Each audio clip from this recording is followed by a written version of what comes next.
रखा हुआ है आपको system dot out dot println देके रखा है। अब मैंने क्या बोला था, क्या क्लास का जो नेम होता है उसमें जो फर्स्ट लेटर होता है वो क्या होता है आपका कैपिटल, बाय कन्वेंशन, है ना। तो बाय कन्वेंशन क्यों फॉलो करना चाहिए, कन्वेंशन इसलिए फॉलो करना चाहिए क्योंकि अब देखो यहाँ पर क्या दिख रहा है, सिस्टम का जो फर्स्ट लेटर है वो क्या दिख रहा है मुझे, कैपिटल। अब इससे मुझे ये कैपिटल लेटर देखकर ये समझ में आ गया कि अगर सिस्टम का एस कैपिटल है तो एस तो मतलब पहला लेटर तो उसी का कैपिटल होता है जो क्लास होती है। तो इसका मतलब मुझे एक चीज ये समझ में आ गया कि यार यहाँ पर ये जो सिस्टम देके रखा हुआ है ये सिस्टम क्या है, यहाँ पर मेरी क्लास है ना। मुझे क्या समझ में आ गया कि ये सिस्टम क्या है, मेरी क्लास। ठीक है, अब अगर अपन बात करें क्या ये सिस्टम नाम जो देके रखा हुआ है ये मेरी क्लास हो गई है, तो अब इसके बाद में ये जो आउट लिखा है ये क्या है ना। तो अब आप यहाँ पे सिंपली ऐसा बोल सकते हो कि आउट सिंपली ऑब्जेक्ट है ना। सिस्टम तो आपकी क्लास हो गई, और अब मैंने बोला है कि यार आउट क्या है, तो मैंने बोला कि यार आउट सिंपली यहाँ पर एक ऑब्जेक्ट है। ठीक है, मैंने यहाँ पे लिख दिया आउट एज द ऑब्जेक्ट, ये भी मुझे समझ में आ गया। फिर मैंने बोला कि यार प्रिंट एलन जो लिखा हुआ है ये प्रिंट एलन, तो अब आप सिंपली ऐसा बोल सकते हो कि अब ये प्रिंट एलन नाम से समझ में आ रहा है कि प्रिंट एलन के आगे पैरेंथेसिस ऐसे लगे हुए हैं, तो इसका मतलब ये मेथड ही होगी। तो ठीक है, तो मैंने यहाँ पे लिख दिया मेथड। ठीक है, तो अब ये प्रिंट एलन क्या होगी, मेरी मेथड होगी। मतलब मुझे एक चीज समझ में आ गई कि यार ये जो लिखा हुआ है सिस्टम तो ये हो गई क्लास, ये जो आउट लिखा है तो ये हो गया मेरा ऑब्जेक्ट, है ना। और ये जो प्रिंट एलन लिखा है तो ये प्रिंट एलन होगी मेरी मेथड। और उसके बाद में यहाँ पर आप क्या बोलोगे, तो आप ऐसा बोल सकते हो कि ये जो हेलो यूजर लिखा हुआ है ना, तो ये हेलो यूजर क्या है, तो ये हेलो यूजर आप सिंपली ऐसा बोल सकते हो treated as a string parameter, है ना। ये हेलो यूजर यहाँ पे कैसे ट्रीट हो रहा है, ये हेलो यूजर यहाँ पे कैसे ट्रीट हो रहा है, तो आप ऐसा बोलोगे treated as a string parameter। ठीक है, मैंने ऐसा लिख दिया। अब स्ट्रिंग पैरामीटर क्यों ट्रीट हो रहा है, क्योंकि सिंपल सी बात है ना, वहाँ पे तुमने डबल कोट्स में लिखा हुआ है। अब बात आती है क्या, चलो ठीक है ये तो मुझे सिंपल जैसा दिख रहा है वैसा मैंने बता दिया क्या सिस्टम क्लास होती है, क्लास के अंदर फिर उसके बाद में यहाँ पर आउट आपका एक ऑब्जेक्ट है और फिर प्रिंट एलन आपकी मेथड है। अब आपका क्वेश्चन हो सकता है क्या सर चलो ठीक है ये सिस्टम क्लास है ये तो समझ में आ गया, लेकिन अब ये आउट आपने ऑब्जेक्ट बोला है तो ये आउट ऑब्जेक्ट किसका है ना। तो अब अगर अपन बात करें यहाँ पर तो ये जैसा दिखता है ना वैसा है नहीं। मतलब कि यार आप ऐसा बोल सकते हो इंटरनली ऐसा लिखा हुआ है ना, इंटरनली ऐसा लिखा हुआ है, या किसी को ऐसा लग रहा होगा कि यार सिस्टम जब क्लास है तो आउट ऑब्जेक्ट भी आपका क्लास सिस्टम क्लास का ही होगा, तो लेकिन नहीं, ये आउट जो है ये आपके सिस्टम क्लास का ऑब्जेक्ट नहीं है। तो फिर किसका ऑब्जेक्ट है, तो अब इंटरनली ऐसा कुछ लिखा हुआ है कि आपकी इंटरनली सिस्टम नाम की क्या है, क्लास। ठीक है, अब इंटरनली सिस्टम नाम की क्लास देकर रखी हुई है, तो अब इंटरनली सिस्टम नाम की क्लास देकर रखी है, तो अब इस क्लास के अंदर क्या है, तो इस क्लास के अंदर बहुत सारी चीजें लिखी हुई होगी, और ये जो इस क्लास के अंदर बहुत सारी चीजें लिखी हुई होगी उन बहुत सारी चीजों में आप सिंपली ऐसा बोल सकते हो कहीं ना कहीं ऐसा भी कुछ लिखा हुआ है स्टैटिक, स्टैटिक के बाद में लिखा हुआ है प्रिंट स्ट्रीम, और प्रिंट स्ट्रीम के बाद में लिखा हुआ है आउट। अब ये जो लिखा हुआ है ये क्या, तो अब आप इस केस में सिंपली ऐसा बोल सकते हो यहाँ पर कि ये जो लिखा हुआ है तो इसका मतलब ये है कि ये जो सिस्टम नाम की क्लास है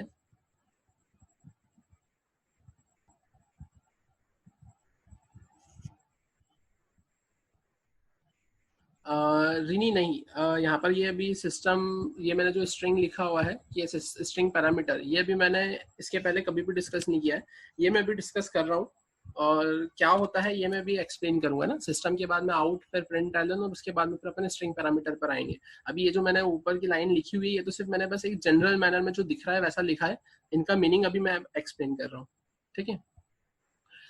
तो अगर अपन बात करें यहाँ पर क्लास सिस्टम, तो अब क्लास सिस्टम की केस में मैंने क्या बोला यहाँ पर, क्या ये जो सिस्टम यहाँ ऊपर लिखा हुआ दिख रहा है आपको, कहाँ पर,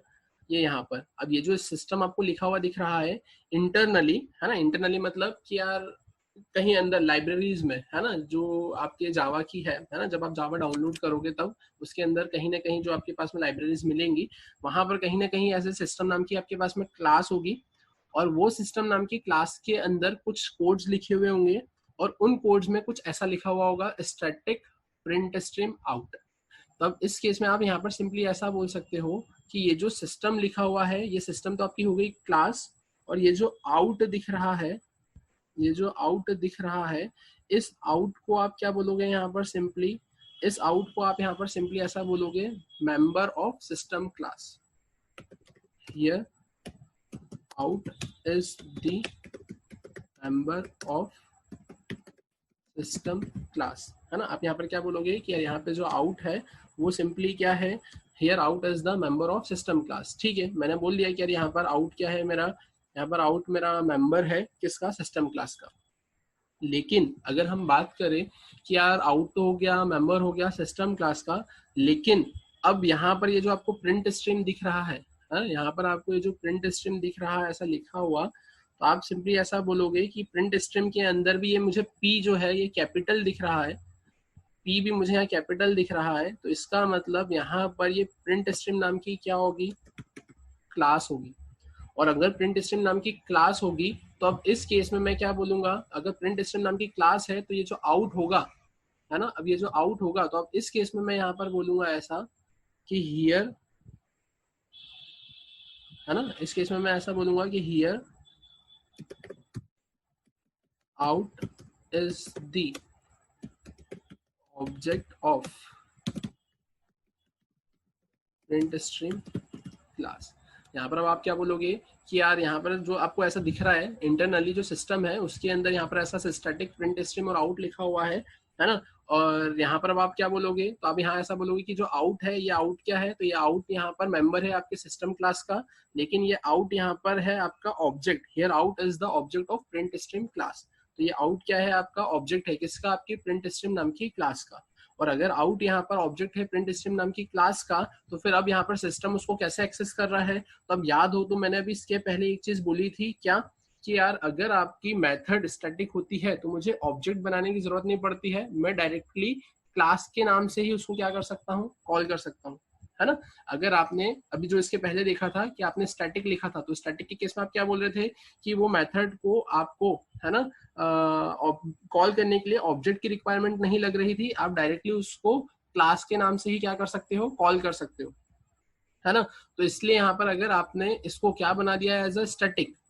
है ना, तो इस केस में मैं क्या बोल सकता हूँ कि डायरेक्टली मैं, अगर ये आउट को एज ए मैंने स्टैटिक बना दिया है तो मैं डायरेक्टली उसको ये सिस्टम नाम की क्लास से ही क्या कर सकता हूँ, एक्सेस कर सकता हूँ। तो इसलिए मैं क्या बोलूंगा, सिस्टम इज अ क्लास। अगर किसी ने आपसे पूछा कि यार सिस्टम क्या है, तो आप क्या बोलोगे, क्लास। फिर वो पूछेगा आउट क्या है, तो आप क्या बोलोगे, आउट इज एन ऑब्जेक्ट। तो वो पूछेगा क्या सिस्टम नाम की क्लास का ऑब्जेक्ट है क्या, तो आप बोलोगे नहीं, out is an object of print stream class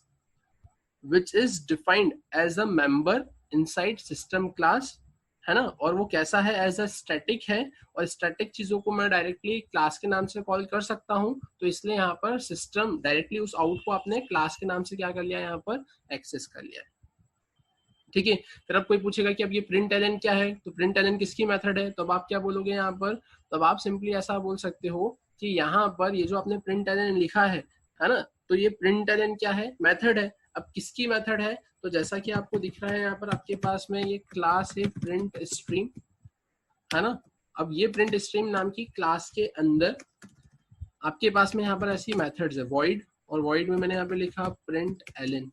और प्रिंट एलन के अंदर अब क्या होगा, तो यहाँ लिखा हुआ है स्ट्रिंग, और स्ट्रिंग के अंदर यहाँ लिखा है ऐसा एस,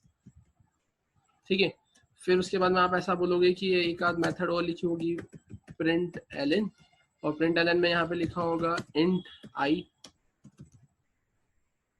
फिर यहाँ पे प्रिंट स्ट्रीम के अंदर लिखा हुआ होगा वॉइड प्रिंट एलन, और यहाँ पे लिखा होगा DOUBLE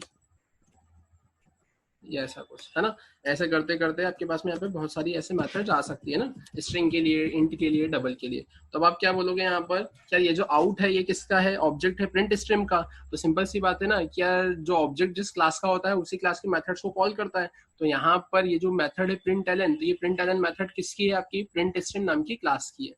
ये जो प्रिंट एलन है ये मेथड है ना। कि अगर कोई आपसे पूछता है कि यार सिस्टम तो क्या हो गया, क्लास, अब यहाँ पर ये जो आउट है ये क्या है, आपका ऑब्जेक्ट है, तो ये ऑब्जेक्ट किसका है, आपका प्रिंट स्ट्रीम नाम की क्लास का,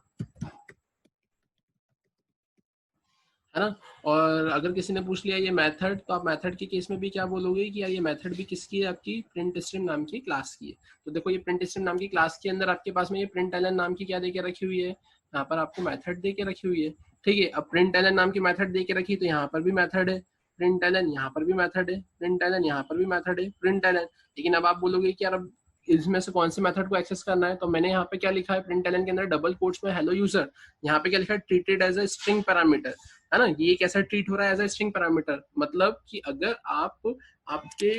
डबल कोट्स के अंदर कुछ लिखते हो, या आप ऐसा बोलो कि अगर आप पैरेंथेसिस के अंदर, मैंने ऐसा बोला यहाँ पर कि आप जैसे ये मेरे पास में मेरा पैरेंथेसिस है, अब इसके अंदर मैंने सिंपली लिख दिया 56, है ना। क्या मैंने यहाँ पे लिखा प्रिंट एलन, अब मैंने लिखा यहाँ पे 56, फिर ऐसा भी हो सकता है कि यार मैं यहाँ पर लिख दूं प्रिंट एलन, मैंने यहाँ पर लिख दिया 5.6, ठीक है। या ऐसा भी हो सकता है कि मैं यहाँ पर लिख दूं प्रिंट एलन और मैंने लिख दिया डबल कोट्स में हेलो। तो अब इस केस में यहाँ पर अपन क्या बोल सकते हैं, तो इस केस में आप यहाँ पर ऐसा बोल सकते हो कि अगर आपने यहाँ पे लिखा है सिंपली 5.6, तो 5.6 का है आपका डबल, तो अब ये डबल अब ये देखेगा, है ना। अब आप ऐसा बोलोगे कि यार ये मेथड ये देखेगी, प्रिंट एलन मेथड ये देखेगी कि यार यहाँ पर प्रिंट स्ट्रिंग के अंदर ऐसी कोई मेथड है क्या जो डबल गेट कर रही है। तो आप क्या बोलोगे कि यार क्या ये स्ट्रिंग के पास में जाएगी, क्या नहीं, क्योंकि स्ट्रिंग एस मतलब ये तो क्या गेट करेगा, ये स्ट्रिंग पैरामीटर गेट कर रहा है, फिर वो इंटीजर के पास में जाएगा, क्या प्रिंट एलन यहाँ पर इंटीजर गेट करेगा क्या, नहीं, लेकिन ये तो डबल है। तब ये मेथड किसके पास में जाएगी आपकी, तो ये मेथड आपके पास में जाएगी, इसके पास में चले जाएगी, ठीक है। अब आपके पास में आया यहाँ पे 56, तो अब ये देखेगा कि यार प्रिंट एलन के अंदर ये तो स्ट्रिंग गेट कर रहा है, लेकिन मेरे पास में तो इंटीजर है, तो इंटीजर किसके पास में चले जाएगा, तो ये इसके पास में चले जाएगा। फिर मैंने बोला कि यार यहाँ पर आया प्रिंट एलन डबल कोट्स में हेलो, अब डबल कोट्स में कुछ आता है तो वो स्ट्रिंग कंसिडर होता है, तो वो किसके पास में चले जाएगा, इसके पास में। तो इसलिए अपन ने यहाँ पर भी क्या बोला है कि यहाँ पे डबल कोट्स में हेलो यूजर लिखा है, तो डबल कोट्स में लिखा हुआ चीज स्ट्रिंग कंसिडर होती है, तो यहाँ पर आप क्या बोलोगे treated as a string parameter. अब ये पैरामीटर मतलब क्या होता है, तो पैरामीटर मतलब मेथड के अंदर अगर आप कुछ लिखते हो, मेथड के अंदर अगर हम कुछ लिखते हैं तो वो कंसिडर होता है एज अ पैरामीटर। मेथड के अंदर अगर आपने कुछ लिखा है तो वो कंसिडर क्या होता है, पैरामीटर। अब यहाँ पर आप क्या बोलोगे, तो यहाँ पर आप ऐसा बोलोगे कि यार ये मेरे पास में एज अ स्ट्रिंग पैरामीटर हो गया, ये मेरे पास में जो पैरामीटर है वो एज अ इंटीजर टाइप का पैरामीटर है, और मैं ऐसा बोलूंगा ये जो मेरे पास में पैरामीटर है वो